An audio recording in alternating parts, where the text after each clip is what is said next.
Wow. What are the worst games I've ever watched? What are the worst ways to finish a game? It was the most Sixers way to finish a game. And Knicks fans, you can talk shit. I don't care. We stole this game. Sixers, yeah, we deserve all the hate. We deserve the embarrassment. We deserve all the fucking negativity that's going to be out. Sixers just blew one of the worst playoff games I've ever seen. Man. I thought I've seen the worst. I thought I've seen worse. I watched us game 6 against the Atlanta Hawks up basically 30 and still choke that game. That was definitely probably the worst Sixers team. Sixers fallout. Sixers, choke. But this was just a quick. I felt so good, right? We were down in the fourth quarter. In the beginning of the fourth quarter, we were down. We got the lead. We went on a 12-2 run. It was amazing. I felt so good in these 2 minutes. And then just a minute after, we're down by 3 and we lost the game. It was a disaster. Knicks fans, hey, you guys can talk all you want. I really don't care. I deserve it. I was talking shit. All right, I said keep that same energy. We lost. You guys can keep the same energy. And yeah, it was just a freaking bad game, man. Embiid and Maxey both had a pretty solid game. I guess it did end up Maxey selling us the game, kind of.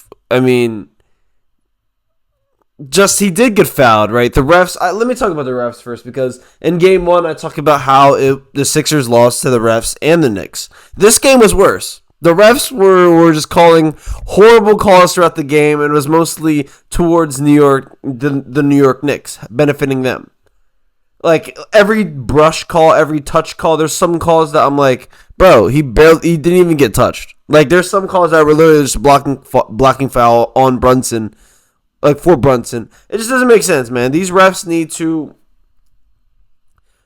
play playoff ball, because that's not playoff ball. Jalen Brunson literally did the Trae Young move where he dribbled up and stopped, and Kelly Oubre ran into his back, because you can't just stop expecting some guy to just stop right away. They called a foul on Oubre there, shooting fouls. So they're still calling these fouls that are benefiting the Knicks, and it's pretty obvious. It's very obvious, actually. And I think the fans see it. I hope the New York fans can at least be like, okay, yeah, we are getting these calls that are helping us win. Because if Knicks fans are being like, oh, you guys are going to bring up the calls, you guys are crybabies, no. Because calls do dictate how the game is going to go. And if you guys are getting unfair whistles, it's hard to beat a team like that. And I hope you guys realize that. That's the only thing a Philly fan is asking a New York fan, yo, can we agree that the fouls are getting a little out of hand, though? And the no fouls, Tyrese Maxey got pushed to the floor on that last play where we had the turnover to hit a 3. He got pushed to the floor. You think he just fell by accident? That's what I don't understand. You think Tyrese Maxey just tripped and fell? No, there's 2 guys on him. They're touching him. They're pushing him. They're tripping him. But no foul. I just don't understand that. I really don't. I really don't understand that. Obviously, I don't. The game's over now. There's no point of just harping on this one point. But it's a very annoying thing that. Why do we have to deal with this? Why can't we just get a fucking call in the clutch? Knicks got every call they needed, man. That's all I gotta say. Yeah, I'm crying to the refs. Okay.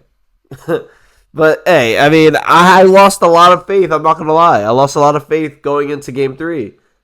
I think a lot of Sixers fans lost some faith.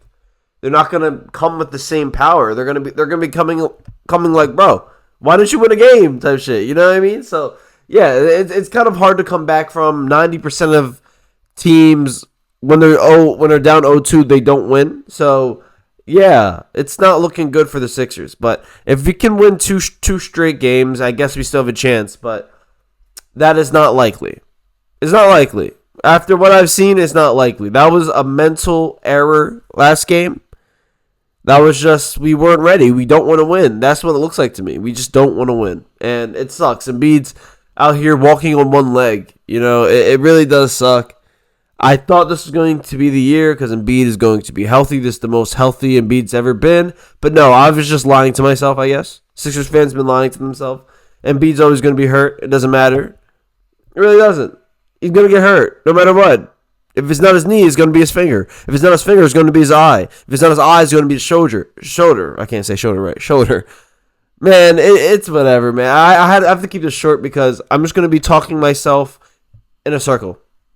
I'll drop a video tomorrow about what player I think should be getting more minutes, and I'm going to give you a little spoiler. Ricky Council, over Tobias, of course.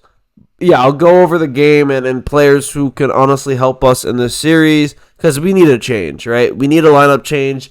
Obviously, this lineup is not working. We're going to have to put Paul Reed and Embiid on the court together maybe, right? Get some rebounds, get some height.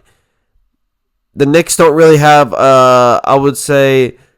I mean, they do have good shooters on the team, but not from their power forward to center position. They don't. So I think a switch has to happen. We need to make a change, and let's make that change, please.